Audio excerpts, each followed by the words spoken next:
नमस्कार विद्यार्थियों। आज दीपमोहन क्लासेज में आपका फिर से स्वागत है। और इससे पहले वाले वीडियो में मैंने आप लोगों के लिए वर्ण विचार में भाग 1 के अंतर्गत स्वरों के संबंध में जो हमने चर्चा की थी उसमें बतलाया था कि हिंदी की सबसे छोटी जो इकाई होती है वह वर्ण होते हैं, क्योंकि उसे टुकड़ों में विभाजित नहीं किया जा सकता। और वर्णों की संख्या पर हमने चर्चा की थी कि हिंदी में वर्णों की कुल संख्या कितनी होती है, 48 होती है। स्वतंत्र रूप से स्वच्छंद रूप से यदि स्वर पूछे जाते हैं तो 44 उनकी संख्या हो जाती है। और उसके बाद हमने स्वरों की परिभाषा की, ऐसे वर्ण जिनका उच्चारण करते समय अन्य किसी वर्ण की सहायता नहीं ली जाती तो वो स्वर वर्ण कहलाते हैं। उसके बाद उनकी मात्राएं और स्वरों की संख्या भी बतलाई थी कि स्वरों की कितनी संख्या होती है, 11 होती है। उसके बाद अब जो हमारे वर्ण हैं उसमें स्वरों के भेद किए जाते हैं। कई बार रीट के अंतर्गत या फिर ये वर्ण विचार टॉपिक आता है या फर्स्ट ग्रेड या सेकंड ग्रेड के कई एग्जामों में भी पूछ लिया जाता है कि कौन से वर्ण का उच्चारण स्थान कौन सा है या किस नाम से जाना जाता है, या पूछ लिया जाता है कि जिह्वा की स्थिति के आधार पर या ओष्ठाकृति के आधार पर या पश्चस्वर किसे कहते हैं, वृत्ताकार स्वर कौन से होते हैं। तो इनकी परिभाषा हमें पता होनी चाहिए। तो उसी को मद्देनजर रखते हुए स्वरों के भेद को बताने का कार्य किया जा रहा है। देखिए, स्वरों के जो भेद होते हैं वो स्वरों के भेद 5 प्रकार से किए जाते हैं, यानी 5 रूपों में जो हमारे मुख के अंतर्गत भिन्न भिन्न अवयव हैं, जैसे ओष्ठ, जैसे जिह्वा, जैसे अंदर जाते हैं तो मुख विवर के अंतर्गत ही आ जाता है जो कंठ होता है वो तो। और उसके बाद भी श्वास के आधार पर या फिर उच्चारण के आधार पर, तो इन स्थितियों पर उन्हें 5 रूप दे दिए जाते हैं। तो पहला जो हम भेद कर रहे हैं वो जिह्वा की स्थिति के आधार पर कर रहे हैं कि जिह्वा की स्थिति के आधार पर उन 11 स्वर वर्णों को कितने भागों में भाग दिया जाता है। तो जिह्वा की स्थिति के आधार पर, यानी उच्चारण करते समय हमारी जिह्वा किस प्रकार व्यवहार में ली जा रही है, उसी ही व्यवहार को देखते हुए हम इनके 3 भेद कर देते हैं। जैसे बता दिया गया है कि जिह्वा की स्थिति के आधार पर स्वरों के कितने भेद हो जाते हैं, 3 भेद हो जाते हैं। इनके 3 भेद किए जाते हैं, अग्रस्वर, मध्यस्वर और पश्चस्वर। अग्रस्वर ऐसे स्वर वर्ण जो अग्रस्वर होते हैं वे स्वर वर्ण जिनके उच्चारण में जिह्वा का अग्रभाग अधिक सक्रिय रहता है उसे अग्रस्वर कहते हैं। ऐसे स्वर वर्ण जिनके उच्चारण में हमारी जिह्वा का अगला हिस्सा अत्यधिक व्यवहार में लिया जाता है, उच्चारण करते समय जो हमारी जिह्वा कंपन करती है वह कंपन जिह्वा के अगले नुकीले हिस्से पर सर्वाधिक होता है, तो ऐसे स्वर वर्ण अग्रस्वर कहलाते हैं या उन्हें अग्रस्वर कहा जाता है। जैसे ई, ई, ए, ऐ, इन वर्णों का यदि हम उच्चारण करें तो हमारी जिह्वा का जो अगला नुकीला हिस्सा है या जो अग्रभाग है वह अग्रभाग सर्वाधिक प्रयोग में लिया जा रहा है या फिर सर्वाधिक कंपन वहां पर उत्पन्न हो रहा है। इसलिए जिह्वा का अग्रभाग अत्यधिक व्यवहार में रहने के कारण ये 4 वर्ण ई, ए, ऐ, इन 4 वर्णों को अग्रस्वर के नाम से जाना जाता है। प्रश्न पूछ लिया जाएगा कि निम्न में से अग्रस्वर कौन सा है, तो तुरंत पता चलना चाहिए कि इनमें से 4 में से कोई भी हो तो ये चारों के चारों वर्ण कैसे वर्ण कहलाते हैं, अग्रस्वर वर्ण कहलाते हैं। यहाँ पर हर्ष, दीर्घ, प्लुत वाली वो स्थिति नहीं होती। कंठ वो हम किसके आधार पर, जब व्यंजनों का विवरण करेंगे तो वहां पर उस आधार पर हम इन वर्णों का उच्चारण कर लेंगे। हालांकि उस स्थिति में भी इनके अलग अलग उच्चारण स्थान होंगे, तो वो आगे देखेंगे। उसके बाद अगला जो भेद है जिह्वा की स्थिति के आधार पर वो होता है मध्य स्वर। ऐसे स्वर वर्ण कौन सा होता है, मध्य स्वर। ऐसे स्वर वर्ण या वे स्वर वर्ण जिनके उच्चारण में जिह्वा का मध्य भाग अधिक सक्रिय रहता है वे मध्य स्वर कहलाते हैं। अर्थात जिनके उच्चारण में जिह्वा का मध्य भाग, जिह्वा का बीच का जो हिस्सा होता है, नुकीले हिस्से के तुरंत थोड़े पीछे वाला हिस्सा, वो अधिक सक्रिय रहे, यानी वहाँ पर कंपन उत्पन्न हो, तो वह वर्ण कौन सा वर्ण कहलाता है?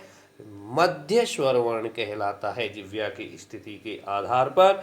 और यह सिर्फ हिंदी में एक ही होता है और वह होता है अ वर्ण। इसको हम पिछली मात्राओं में भी पढ़ के आए कि ये वही वर्ण है जिसके सहायता से किन का उच्चारण किया जाएगा? व्यंजन वर्णों का उच्चारण किया जाएगा। किसका उच्चारण होगा? व्यंजन वर्णों का उच्चारण होगा। इसके अभाव में हम व्यंजन वर्णों का वास्तविक रूप से उच्चारण नहीं कर पाएंगे। अतः यही वह इकाई है जिसके माध्यम से, या यही वह स्वर वर्ण है जिसके माध्यम से समस्त स्वर वर्णों को, व्यंजन वर्णों का क्या किया जाता है? उच्चारण किया जाता है। यहाँ मात्राओं की दृष्टि से इसमें क्या नहीं होता है? मात्रा नहीं होती है। कई बार पूछ ली जाती है हिंदी में मात्राएं कितनी होती हैं, जबकि स्वरों को भी मात्राओं के नाम से जाना जाता है, लेकिन अमात्रिक हो जाने के कारण मात्राएं 10 रह जाती हैं, जबकि स्वरों की संख्या कितनी हो जाती है? 11 हो जाती है।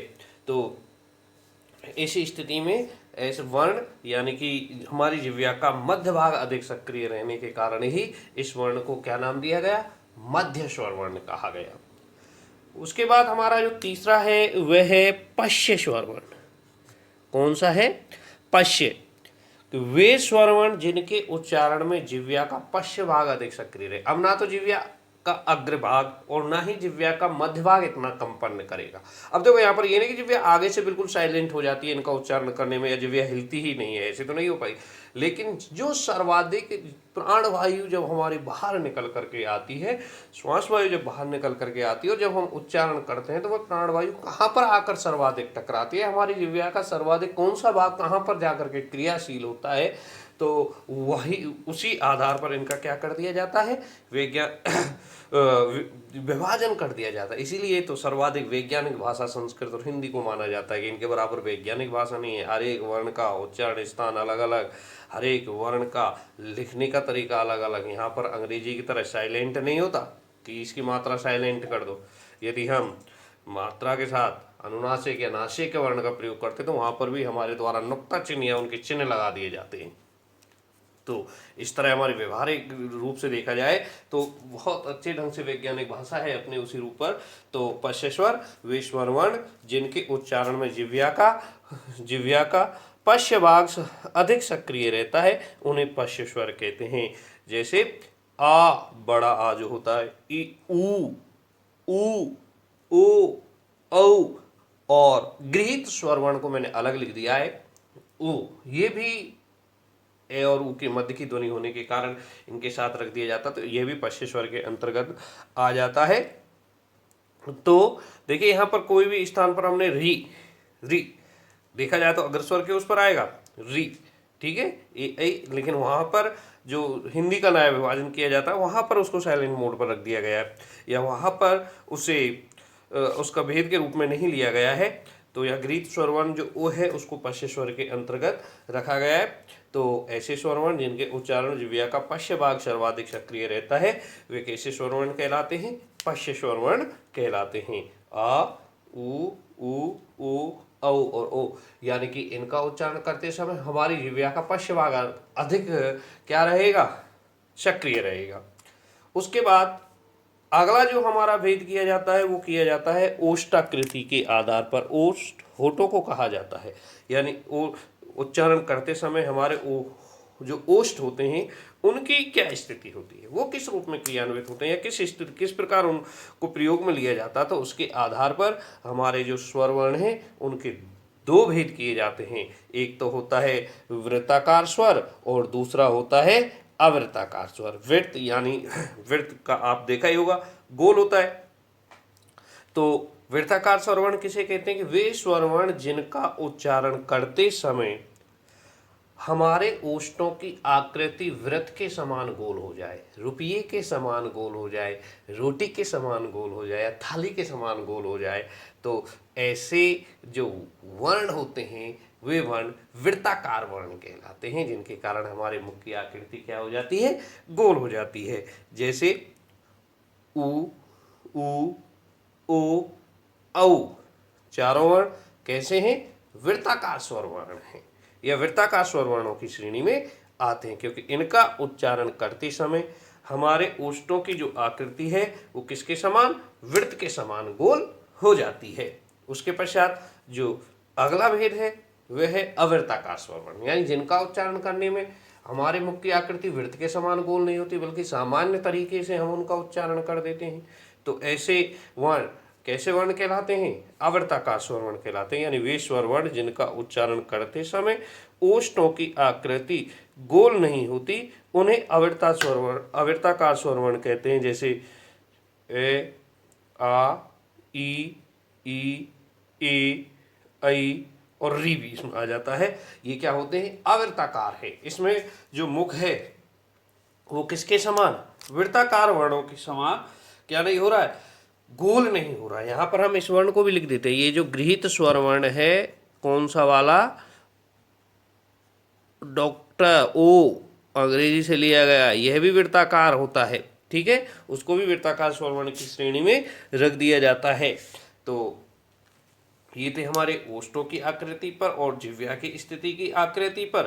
बाकी का अगला जो भेद होगा वो अगली वीडियो में। आप लोग इस चैनल को सबसे ज़्यादा सब्सक्राइब, लाइक, शेयर करें, और बड़े आसान तरीके से आप लोगों तक ये वर्ण विचार जो आपको किताबों से या विभिन्न प्रकार की जो प्रतियोगिता की पुस्तकें आ रही हैं या अन्य वो आ रही है, तो उनको समझने में थोड़ा जो समय लगता है उसको बड़े नॉर्मल वे में तुम्हें समझाने की कोशिश की जा रही है। तो लाइक करते रहें, कमेंट भी करें, और जिससे आपको वीडियो बनाते समय या आपको कैसा लग रहा है, कितना समझ में आ रहा है, तो उसी हिसाब से फिर कि और थोड़ा स्टैंडर्ड हाई किया जाए या और थोड़ा वो किया जाए। तो वो सारी चीज़ें आप बेल दबा करके सब्सक्राइब करते रहें। तो धन्यवाद।